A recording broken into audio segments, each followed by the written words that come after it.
नमस्कार। होप आप सब बहुत अच्छे होंगे। मंगलमय रहिए, खुश रहिए, व्यस्त रहिए। जिंदगी इसी का नाम है, व्यस्त रहना और खुश रहना। आज हम लोग बात करेंगे विघ्नहर्ता, सुख करता, दुख हरता गणपति भगवान के। क्यों? क्योंकि पूरी संसार मंगलमयी हो रखी है, गणेशमयी हो रखा है। हमारे घर में भी गणपति भगवान आने के लिए सज हैं, आना चाहते हैं। तो अगर आप भी अपने घर में गणपति भगवान की स्थापना अगर करना चाहते हैं तो कुछ बातों का ध्यान बहुत रखना जरूरी है। इस वीडियो में वही मैं बताऊंगी कि जब हम प्रतिमा खरीदने जाते हैं तो किस किस बात का हमें ध्यान रखना चाहिए, और जब घर में हम लोग लेकर आते हैं तो किस बात का हमें ध्यान रखना चाहिए। अगली जो मेरी वीडियो होगी उसमें पूजा आदि सही तिथि सही टाइम उसमें मैं बताऊंगी क्या चढ़ाना चाहिए, कैसे चढ़ाना चाहिए, वो सारे डिटेल्स उसमें होंगे। मेरे चैनल को अगर आपने सब्सक्राइब नहीं किया है तो चैनल को सब्सक्राइब कर दीजिए, वीडियो को लाइक कर दीजिए और बेल आइकन दबाना नहीं भूलिएगा। तो चलिए इसको कंटिन्यू करते हैं। जब भी हम लोग जाते हैं, ठीक है, तो हमारा हमारा दो तीन उद्देश्य होता है। हम गणपति का प्रतिमा घर में जो स्थापित करते हैं, या तो हमारी कोई विश होती है, मनोकामना पूर्ति होती है उससे, या फिर नॉर्मली भी, क्योंकि गणपति ही भगवान ऐसे जो पूरी दुनिया में सबसे ज्यादा पूजे जाने वाले भगवान हैं। और जब भी हम लोग कोई पूजा आदि करते हैं तो सबसे पहले गणपति की पूजा आदि करते हैं। तो कुछ बात का विशेष करके आप ध्यान हमें रखना ही चाहिए। जब हम लोग मूर्ति लाने जाते हैं तो मूर्ति जब भी लेते हैं तो उनको देखिए, अगर नॉर्मली अगर ऐसे आप पूजा आदि के लिए घर में स्थापित करते हो तो बैठे हुए भगवान का मूर्ति लेना है। कभी भी अगर अपने घर में पहले से हो या फिर ऐसे भी इस बात का ध्यान रखिए कि नाचती हुई जो डांसिंग पोज वाले गणपति होते हैं उनको घर में नहीं लाना है। इससे क्या होता है कि कलेश होता है, घर में लड़ाई झगड़े होते हैं। या तो आप फोटो लगा के रखे हैं या ऐसे भी आप रखे हैं, क्योंकि बहुत प्यारी होती है, बहुत सुंदर होती है वो मूर्तियाँ, देखने में भी काफी अच्छी लगती है, लेकिन उसको घर में नहीं रखना चाहिए। अगर रखे हैं तो प्लीज आप हटा दीजिए या मंदिर में कहीं पे उनको आप दान कर दीजिए, या फिर वहां पे रख दीजिए, या फिर विसर्जन कर दीजिए। इस चीज का ध्यान रखना है। जब हम लोग मूर्ति लाने जाते हैं तो मूर्ति में उनकी ज्वेलरी, उनके कपड़े प्रॉपर अच्छे से बने हुए, मूर्ति बैठी हुई हो।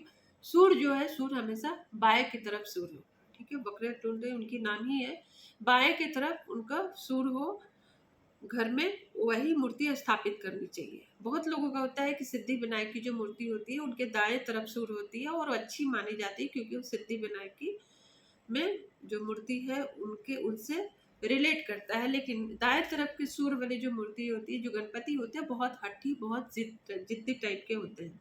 तो उनको घर में नहीं, घर में वैसे होने से संतान के ऊपर वैसा फर्क पड़ता है। इसलिए हमेशा बाएं वाली मूर्ति ही, बाएं सुर वाली ही मूर्ति आप घर में लाइए और स्थापना कीजिए। प्रॉपर उनके माथे पे तिलक बना हो, हाथ में मिठाई का पात्र हो। अगर नहीं है तो आप घर में जब ला कर स्थापना करते हैं तो मोदक आदि या फिर लड्डू उनके हाथ में जरूर उनको दें। मूसक यानी उनकी सवारी हमेशा होनी चाहिए, क्योंकि कहीं भी आप देखिए तो गणपति बिना अपने सवारी के कहीं भी नहीं जाते, उनके पास वो रहता ही है, उससे बहुत वो खुश होते हैं। अब सारे बातों का ध्यान रखते हुए आपको ये देखना है, ऐसे जब घर में लाते हैं तो 4 हाथ वाले भी मूर्ति आप लेके आइए, काफी अच्छा उसको माना जाता है। जब मूर्ति, जब आप सब कुछ चयन कर लिए, सब कर लिए, मूर्ति इस बार कोशिश कीजिएगा कि आप चतुर्थी के दिन ही लाएं, यानी 31 अगस्त 31 अगस्त को ही मूर्ति लेकर आए, क्योंकि उस दिन बुधवार है, वेनसडे, और गणेश भगवान के लिए सबसे शुभ दिन वो माना जाता है। तो अगर उस दिन घर में वो प्रवेश करते हैं तो काफी अच्छा रहेगा। तो इसलिए ध्यान रखें, पहले एक दिन पहले मूर्ति लाके घर में नहीं रखना है, तृतीया में नहीं लाकर रखना है, चतुर्थी में ही मूर्ति का घर में प्रवेश हो, प्रतिमा का प्रवेश हो तो अच्छा है।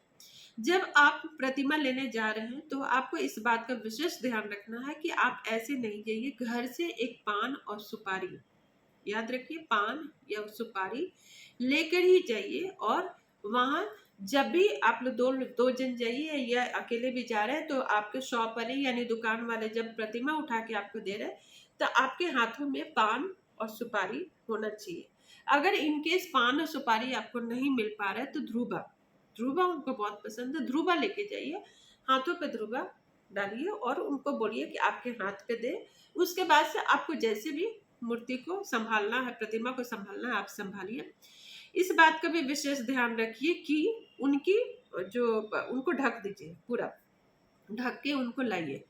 अब जब घर में लाने के पहले घर को खुशबूमय पूरा बना दीजिए, घर साफ सुथरे होने चाहिए, उनकी स्थान जो है जहाँ पे उनको बिराजिएगा वो स्थान उनकी तैयार होनी चाहिए, और घर में पूरी खुशबू आदि होनी चाहिए, अगरबत्ती ये सब पहले से जलता होना चाहिए।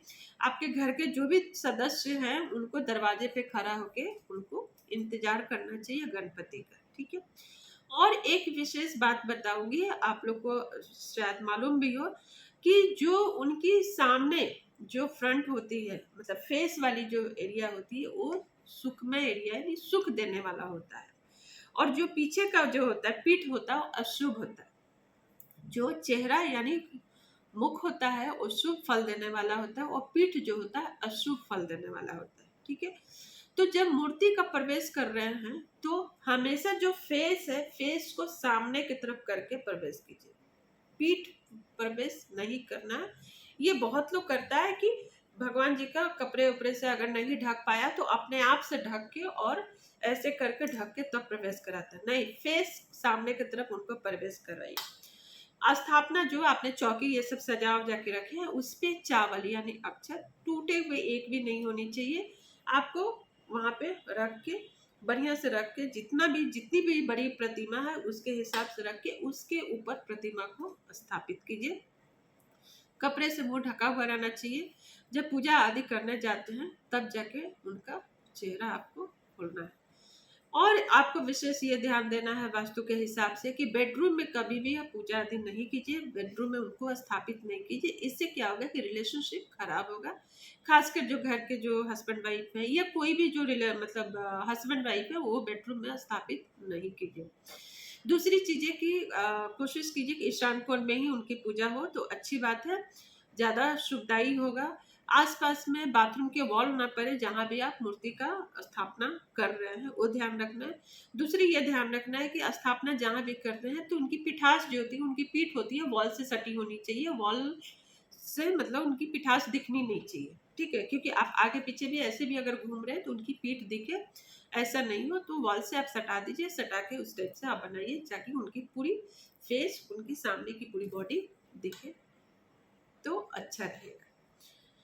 वीडियो को जरूर लाइक कीजिए और शेयर कीजिए ताकि ये छोटी छोटी बात पे भी बाकी सभी लोग ध्यान दें और ये गलतियां ना हो, क्योंकि साल में एक बार पूजा होती है तो हमें कोशिश करना चाहिए कि हर बात पे ध्यान रखें जिससे गणपति हमें शुभ फल देकर जाए।